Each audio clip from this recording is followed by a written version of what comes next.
And welcome back to JKLive here at Citizen Television. The bench is going to be outspoken today because we have a couple of outspoken senators here, folks. Senator Ledama Olekina of Narok County, his second term, and also second-term governor from Nandi County, Samson Cherage.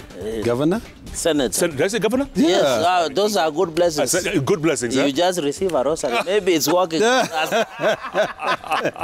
From the rosary. Yes, yes. Karibuni, senators. Asante. Well done. Thank you for your time. Thank you. Look, let's get right to it. Yes. The administration, President Ruto's administration has been in office, what, maybe 29 days? Around 30? Yeah, about 30 days. Yes, yes. 1 month. Yes. A lot has happened. Correct. But the expectations are very high. Definitely. A lot has happened, and looking at only less than 30 days, he's doing very well. Some of the achievements, he has referred the port of Mombasa. To Mombasa, operations are there. The appointment of Court of Appeal judges. We now have subsidized fertilizers, and in fact, Senator Adama should be thanking the government for that. We have a number of achievements that the government has done in less than 30 days. And even some of the issues of the formation of CBC task force, you had a story where the number of chickens are missing in most homesteads because they are being taken for practicals and they are being marked in staff room after they are being cooked. So a number of things have happened over time. And you remember also the president has been pushing agenda of climate change. You saw him in Onga. And he also has been making presence and across the region. Safaricom did benefit when he traveled to Ethiopia. So, and also signing some of the deals and maintaining some of the deals like the one for gas that will move from Tanzania all the way to Mombasa. So a number of things are happening. But what we're asking hustlers out there and Kenyans, we might not feel it now. But Kenyans should at least be patient a little bit, maybe in the next 6 months to less than 1 year. There can be positive changes that will come with it. Senator Ledama, is there too much expectations? Are the expectations too high? Or I think the first response to your earlier question is that nothing has happened. Absolutely nothing has happened. I think what we are seeing is characteristic of a president who wants to suspend the Constitution of Kenya. If you see what the DPP has done, withdrew charges, corruption charges. I mean, look at what is happening with the national, what do you call it? Kenya Power and Lighting Company. All those people who had been accused of corruption scandals. So I think the best thing that Ruto can do right now is just to suspend the Constitution, because that's exactly what he has shown. Nothing has happened, and I think if we continue this way, we might as well just introduce the rule of the jungle as the one to rule this country. Because you cannot take the highest office and the first thing you do is to try and claw back on progress that was made in terms of Chapter 6. I saw my good friend, and this guy is a very good friend of mine. I saw him today making a statement and saying that there's no way in the Constitution that says that the president should fight corruption. And I think all of us leaders, the first thing that we do, even the oath that we take, has got to do with the issue of integrity, Chapter 6 of the Constitution. So really, I have really nothing to be happy about for the last 30 days. All I've seen is really characteristic of really tough things to come. And I think it's about time that Kenyans ought to stand up on their own and say, listen, we will not allow all this to continue happening. What happened? We want to allow the judiciary to carry out its work. I'm really disappointed with the DPP, and if you find that a hustler or somebody who is out there in a motorbike, if he's convicted of stealing a motorbike, he's sent to jail for 30 years. But when you have people, members of parliament, people who we've seen charges of attempted rape accusation being dropped. We've seen charges of people, state officers who have been accused of, sort of like mismanaging funds of, I think, 180 million or 90 million shillings. All those charges being dropped. What is the DPP telling us? And what exactly is happening? I think what I should have expected to see is that with the president, the first thing what he would have done is to be able to call meetings with all the departments to be able to understand.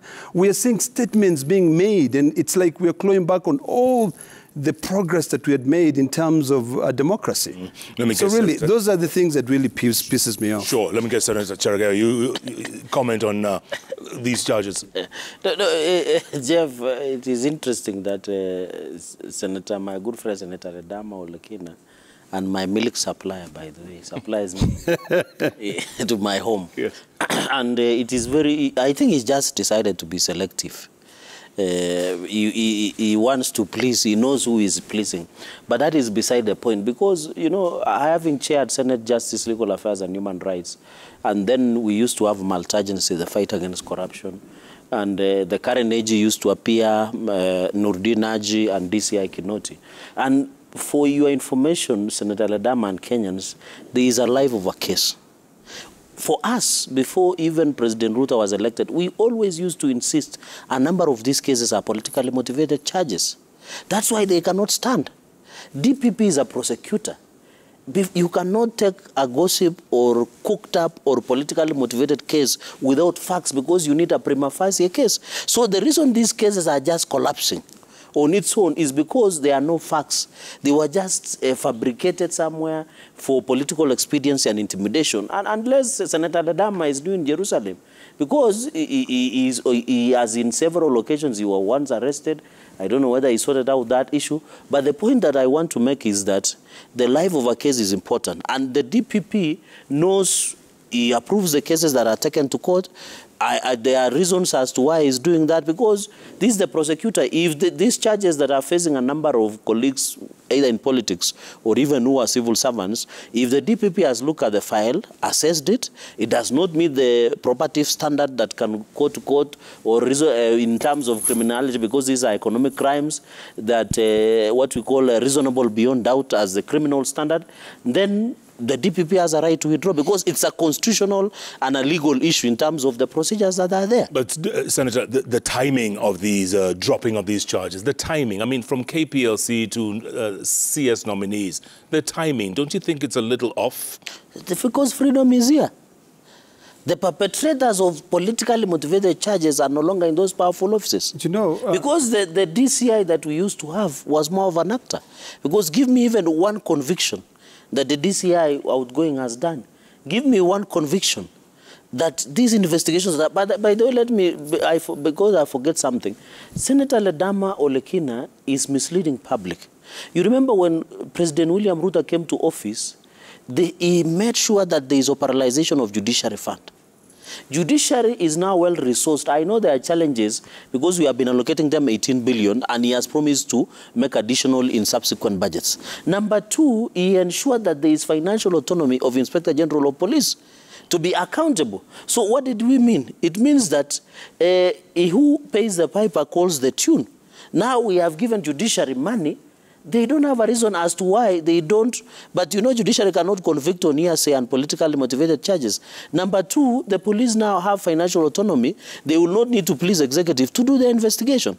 So all these things has happened within less than 30 days. And it is miraculous happening in Kenya because it does never happen anywhere in the world. And therefore, from where I sit, the gains and the fight against corruption might not appear now. But as with time, you know, in future, and my prayer is, whenever economic crime matter is investigated, let it be investigated properly, without any malice, without some powers or phone calls from above. You can see even there is a case being investigated in Siaya County government. So we are going to see a number of counties where misappropriation of funds have happened. And goodness, Jeff, Senator Ledama and myself have sat in park. If we were to go today, almost 90% of governors should be behind bars. But it depends with the EACC, the DCI, the judiciary to do their job. I think, let me just put it this way, and I think it's important for Kenyans to know that our criminal justice system is being controlled in a remote control, because the DCI investigates. If they are given a free hand to be able to carry out the investigation, they can be able to come up with hard evidence. Now, when the person who is supposed to prosecute, the DPP, goes out and withdraws the charges, that the DPP has taken so much time, the DCI has taken so much time to be able to investigate, it really beats the purpose of having a criminal justice system. My good friend here and colleague cannot mislead Kenyans by saying that because the president proposed. Remember, the person who owns the purse is Parliament. The president proposed to be able to add additional revenue to the judiciary. That proposal has got to go back to Parliament so that Parliament can be able to wait and decide then whether it is important for that amount of money to be allocated to the judiciary. And then when it comes to the division of revenue bill, when we are dividing money between the two arms of government, we can then decide, is this money necessary for the judiciary? But I think what is happening in this country, and I think Kenyans ought to be aware, that the way the statements which are being made, today I had one statement made by the president saying that if somebody comes in and builds you a house in Loresho, let him continue doing it, because that land belongs to you, but the house now belongs to this other person who has encroached into your land, that you guys can be able to sort it out. We've got to be very careful, because when we start doing such things and start making certain utterances in public, we'll be setting a very bad precedent. My friend here has alluded to the issues of corruption in terms of county governments. I saw in breaking news today that the court has asked the DPP to put in a formal request to be able to withdraw the charges of the former governor of Samburu of about 80 million shillings. My friend and I went to Samburu. We saw the way the people are living in dilapidated lives. We saw the way the money which we have sent, we in the Senate, have sent that money to the counties as misappropriated. Yet all these governors are living large, owning big mansions in this capital city. It is a little bit ludicrous, and I can tell you this. If we are going to continue with that trajectory, then we might as well just pack and go. We might as well say soon, suspend the Constitution and allow the rule of the jungle to prevail. Because my good friend here cannot purport to say that because we sit in CPIC, we go through all those meetings with the governors, we should be okay and say there are no corruption, that the case has its own life. A case has its own life when the entire process, the due process of the law has taken place. Investigate, prosecute, present the matters to the court, let the matters be open, let the people be able to see. Otherwise, we'll just continue yapping and yapping and yapping, and nothing will ever happen. And what I'm seeing, Jeff, happening right now, and I really do hope that at least we as legislators, people who are entrusted, we are the ombudsmen, we are the ombudspersons of the citizens out there, people who are now struggling to be able to make a living. It will be evil and uncouth for us to continue clapping when charges are dropped, when state funds have been used to investigate, when we in Parliament have taken per diem to travel, we've flown with helicopters to those counties to be able to go and investigate. We've come up with reports. We've adopted those reports. And then they become what? Dust gatherers. They become, sort of like firewood to be used. We really have to ask ourselves, what is it that we really want for this country? And we have to remember that we are just passing through. So the more we make it better for the future generation, the more we'll be rewarded by the Almighty. Mm-hmm. But what we are doing currently is actually very wrong. Go on, Senator. Senator Ledama is inferring that Parliament or Senate does not have any power. I'm happy at the tail end of his submission, he has indicated that we normally sit and make recommendations. It behooves the EACC to pick those recommendations and do follow-up investigations. Senate also has power in some instances in working together with the county assemblies to impeach some of those state officers. And Senate in the last Parliament, we impeached a number of governors because of financial improprieties, corruption, and many other charges that were facing them. So the point is that, and Kenyans should separate, these sweeping statements that Senator is, let's suspend the Constitution. I expect at least from Ledama Olekina. He has been a champion of rule of law, but I don't know today why he wants us to go to Embabu. Is it which one, this forest in your county? Don't touch the Mao forest now. The Mao forest, yes. Don't. Because now, he's saying let us suspend the Constitution. I'm just arguing. And I think I will provide maybe pro bono legal services later after the show, that even when you investigate somebody who has stolen your rungu. God forbid no one will steal. I'm not intending to touch. Don't touch it. And we go to OCS here. Yeah. The investigations are done. There is a procedure on how somebody convicted. Like, for example, the case of NCPB, there are suspects that are in incarceration. There are a number of many cases that people have been convicted because of financial improprieties. But there is a reason as to why the DPP has dropped some of these charges. And of course, in fullness of time, he will provide. And by the way, Senator Ledamo Lekina has power to request a statement from JKLive for the DPP and other organs to provide the reasons as to why they have dropped some of the charges that are facing individuals in the country. Because also it doesn't make sense to investigate a case for 10 years, 20 years, yet there are no tangible results. You are wasting public money, as you have said. You are wasting human resources. Agreeing with me now. You are wasting human resources. No, I'm not agreeing with you, but I'm just giving you a Solomonic way out of what you are just saying. Because I don't think it is also in the interest or the happiness of the DPP or as a prosecutor to drop some of these charges. Even myself and a number of Kenyans would want to see some of convictions if somebody has committed an offense. And you remember the president has said this. He is committed to the rule of law and the constitution. And that is why, by the way, let me give an example so that Senator Ledama Olekina becomes happy. When the president suggested an increment in terms of NSSF, some people went to court. Now the court have ruled that we can increase, and the president has proposed, let's go to parliament and amend the NSSF Act. So there are mechanisms that can be done in terms of ensuring that there are processes of ensuring that in the fight against corruption, one, in Kenya, the laws that are used to fight corruption are enough. It is providing the necessary resources, the necessary mechanisms, and it has the blessings of the president. I can confirm to the country that the president is very keen in ensuring that corruption is fought in this country. And I've given an example, and allow me to repeat, and I'm sorry to repeat this, that the operationalization of judiciary fund is a master stroke, so that the judiciary will have their own from the consolidated fund. The IG will have eye holder and independence in terms of access of resources. So it will not be pleasing some individuals within the executive so that they are given money to do their job. So that is what we are just saying. So I think what Senator Ledamo Lekina and his individuals, they just want to sensationalize, they want to bastardize the government of the day simply because it's convenient. And I'm happy at least Baba has come out to also work around.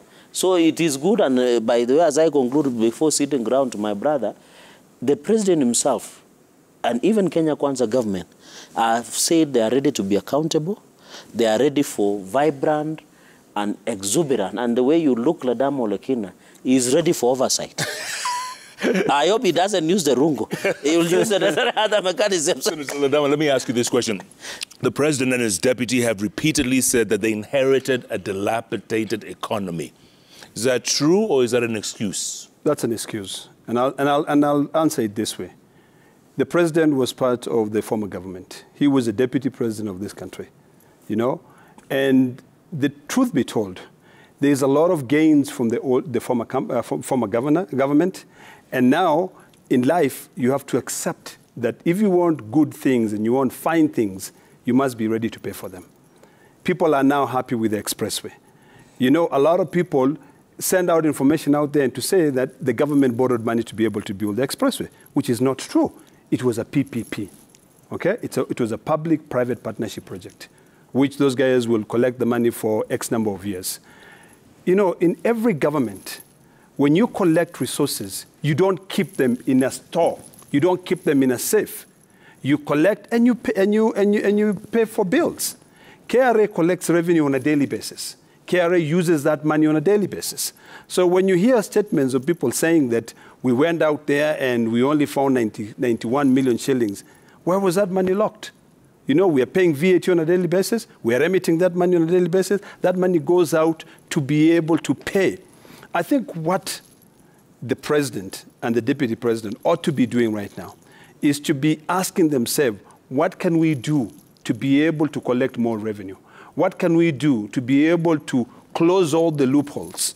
But when you start by making sure that all corruption charges of the CC or the cabinet secretaries that you want to to be able to be approved by the select committee are withdrawn, you're setting a very, very bad precedent.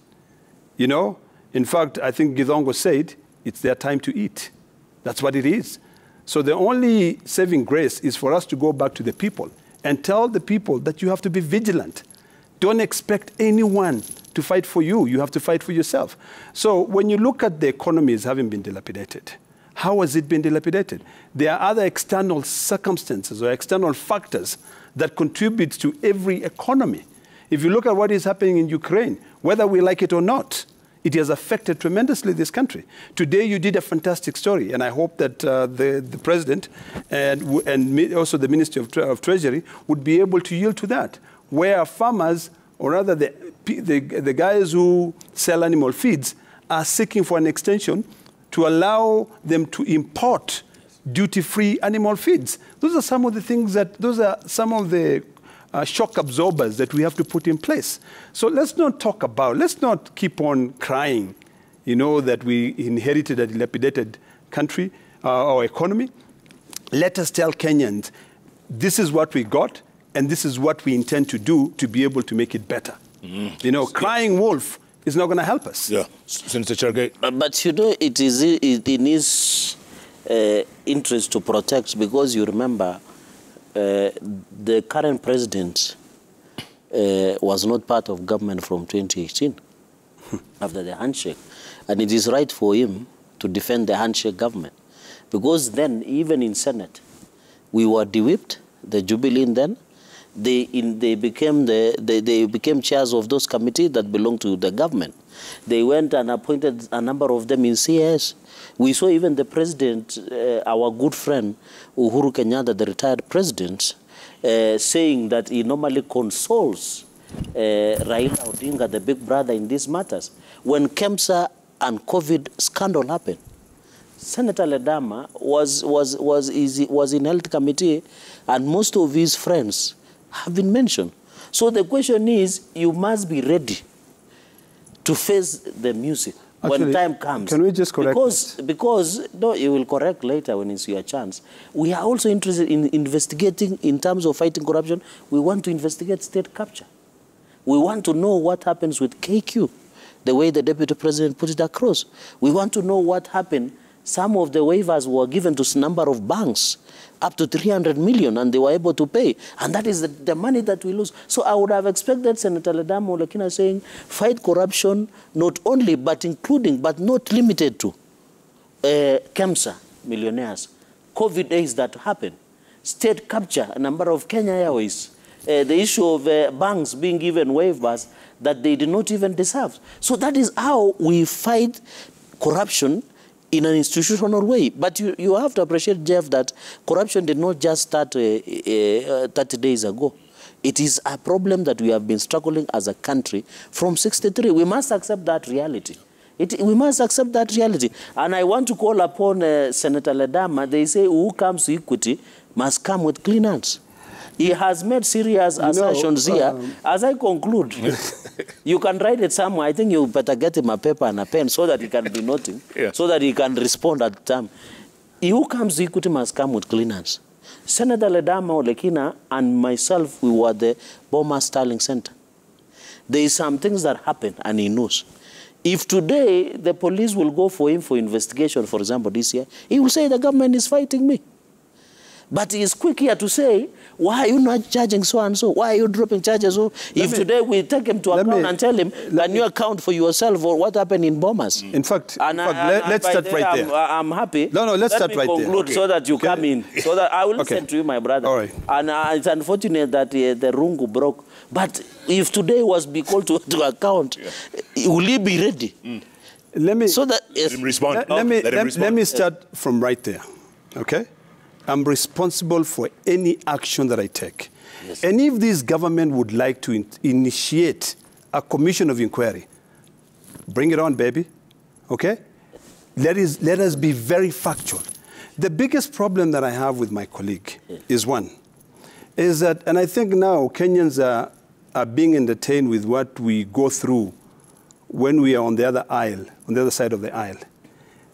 My friend Chergey is never consistent in his thinking. is all over the place.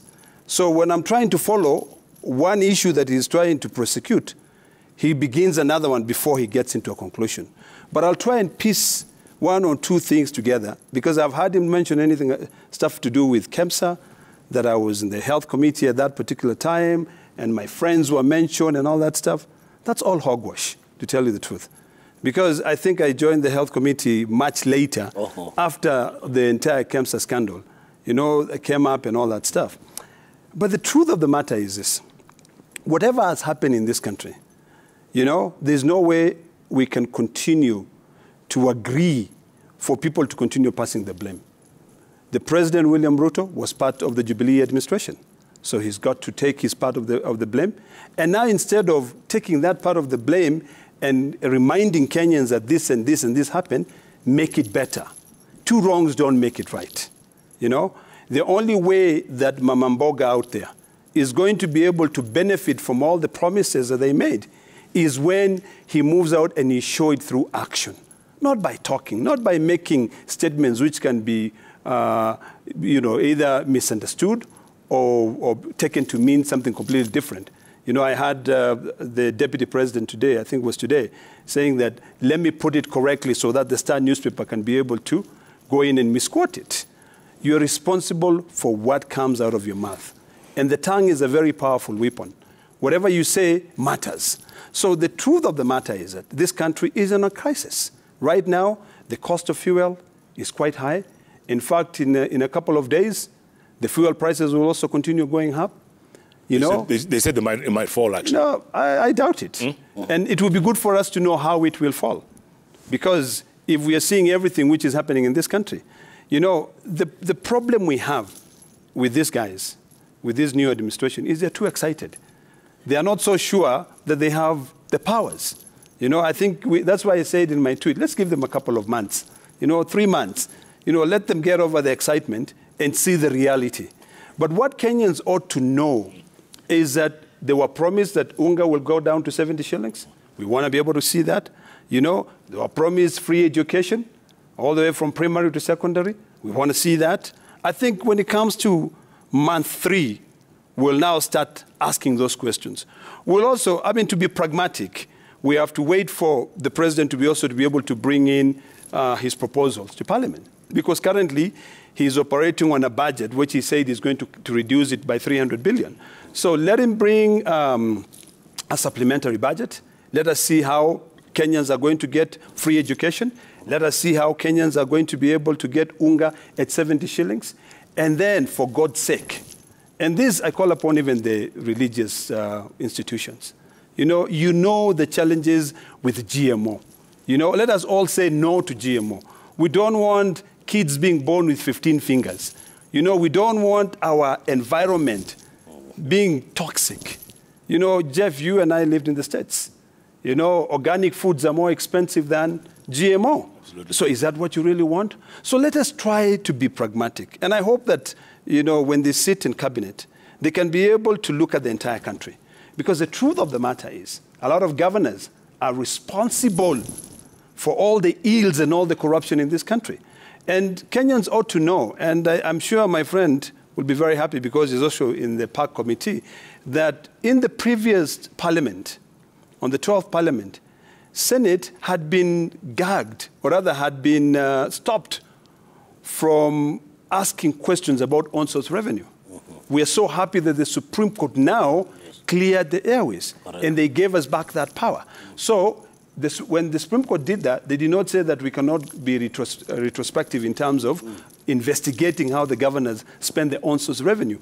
If we are talking about accountability, that is the only way that we are going to be able to take this country ahead. But if we start saying a blame game, you know, people need to remember that we are done with campaigns. The campaign period is over. It is time for us now to sit down and work. Parliament should take its rightful position as another arm of government. Parliament ought to be the oversight body of the executive, but not the extension of the executive. Yeah. The judiciary, the same thing, has got to be, you know, it has to take its position as the body that has been given or mandated to be able to give the power of judgment. Okay, let me ask Senator Cherargei. Is it too soon to are we expecting too much from the president? Like the senator said, you know, how come unga hasn't come down to 70? Why are fuel prices so high? Standard of living is still really high for people. Are we expecting too much too soon? As I answer that, I want to thank Senator Lekina. He says, let us be practical, allow the president to bring his proposal. Some of those proposals need to be transmitted into legislative intervention and policies. And I agree with him that also the cabinet, cabinets and PSS needs to be in place so that it becomes very easy in terms of implementation. I disagree with him on the GMO, because the government, there is no, you know, if you were in Senate or in Parliament, we would have told him to substantiate as per the I'll be happy to do that. But now, since we are on your show, yes, or you can call us back next time so that he can table evidence. But I don't believe the government, and government position is very clear, that they would want to implement GMO to the detriment. For us who are farmers, for example, in Nandi, we want to improve production. We want to improve harvest, so that how many millions of Kenyans who are starving now, because there is no food. We have to import maize from Uganda or Mexico. But and we need to agree that if GMO will be introduced, there will be public participation. There will be safety standards that will be put in place that is of international repute, like Food Aid Organization. The ban has already been lifted. No, it has been lifted, yes, but it will not be implemented in a sweeping way. What's the government? Seriously, the government. Jeff, what's the difference? Probably the seeds are on their way. You know, my brother here is talking as if we are the only visitors in Jerusalem, that we don't know the dangers of GMO. Let me tell you something. But if you tame nature, my friend, you will live to regret. If you alter your genetic composition, you'll come out with 20 fingers. Is that what Kenyans really want? No, Ledama, can I finish even? I listened to him carefully, to be fair. I'm not defending GMO. Yes. South Africa has been using GMO No, since but you see, I'll explain to you why. Because we are giving the Cargills of this world the power to dictate our country, our future. Our young population do not understand the dangers, you know? Right now, most of our people, because of how we have destroyed the environment, depend on antibiotics. The science is out there. Go take a minute and Google. The moment you introduce GMO, any child who is born becomes sort of like resistant to antibiotics.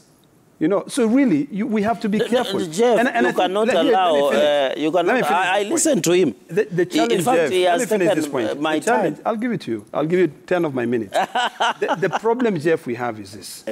We have a very young population. And I know there's an urge for multinational corporations to be able to come into this market. You know, this is an organic market.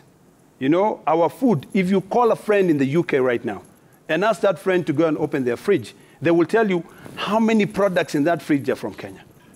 Why should we, instead of us saying we go to Tana River and put in a measure of integrity to make sure that we can be able to wait for the rain, grow 50,000 acres of corn or maize so that we can be able to feed our nation? Why should we allow the Cargills, the multinational corporations, to be able to dictate our future? We can't. But you know, he's trying to bring a multi-international conspiracy. And even I've had his party leader alleging the same over the elections, which is a story for another day. I think Senator Ledamo, as leaders, we should be responsible. We should not just make sweeping statements, scare people. You know, you are rumor mongering. We need scientific evidence. And that is why I'm saying give time to the government. And that is why when you go to abroad, as he has said, organic food and GMOs are labeled. There are standards and procedures that will allow to be in a controlled environment. We cannot live in isolation for long, Jeff. Things will have to change. Because in as much as Senator Ledamo Lekina disagrees, there is always the standards that are provided for in terms of GMO. And I think let us give government time to implement, Kenyans to measure the safety standards are there. Let us also use scientific explanation, evidence. Let us not just say, you know, you'll be born with 20 fingers, 50 fingers. I think that's just a dangerous statement. We are scaring some people somewhere in Narok. And unless he tables evidence, you know, we cannot allow him. Secondly, he has mentioned something about, are we expecting too much too soon? Of course. Why? Because, for example, if we were to sustain with subsidy, we used to spend a lot of billions in only 5 companies in energy when we were using, and we had a lot of argument in Energy Committee. In fact, we passed some censure motion against some CS over the argument why the subsidy money was not being paid for fuel, why we were paying only few companies, the issues of PPPs, even with the issue of electricity. But the president has said, instead of taking a Panadol for just temporary relief, painkiller, why don't we treat the problem? And that is why, for example, you ask about the high cost of living, specifically food.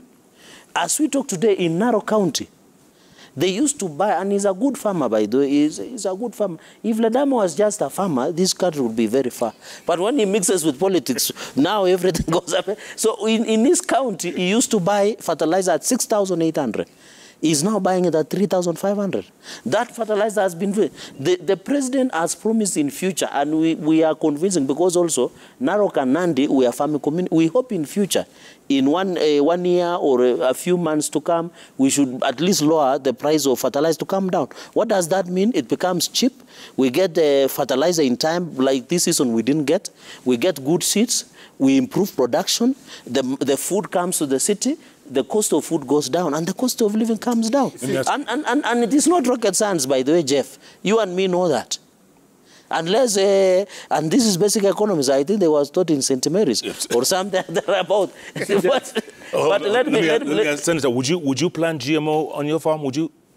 Of course, in regulations, and if the standards and safety that has been put in place.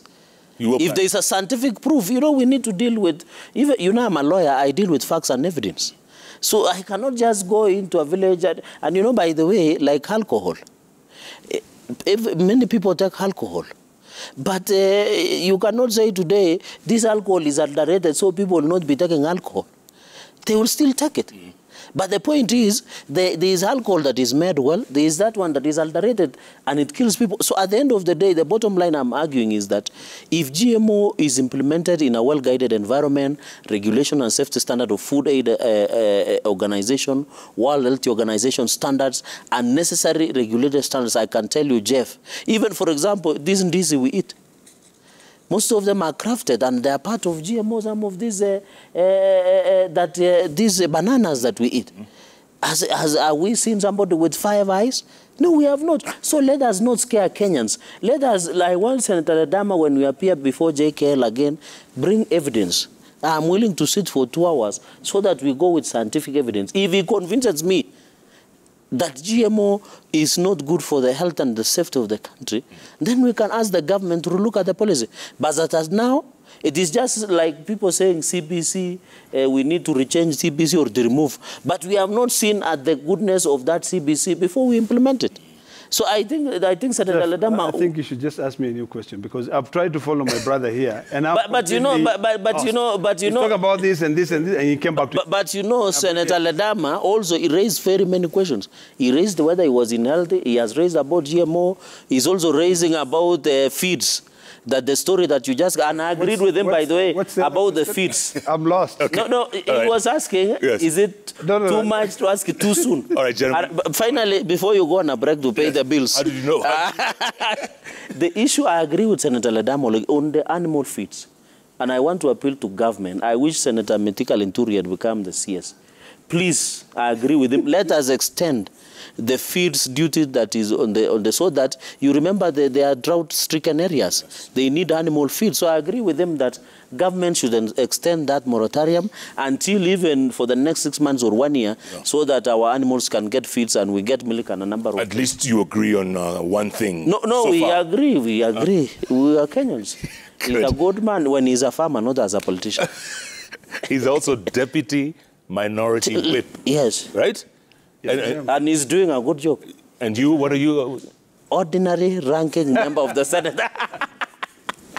Let's take a break here. Great conversation about the state of the nation. About a month into President Ruto's role. Let's keep tweeting. I know there's lots of questions, lots of comments at Konanga Jeff, at Citizen TV Kenya, the hashtag JKLive. JKLive takes a break. We'll be back in a moment. Please tell this brother.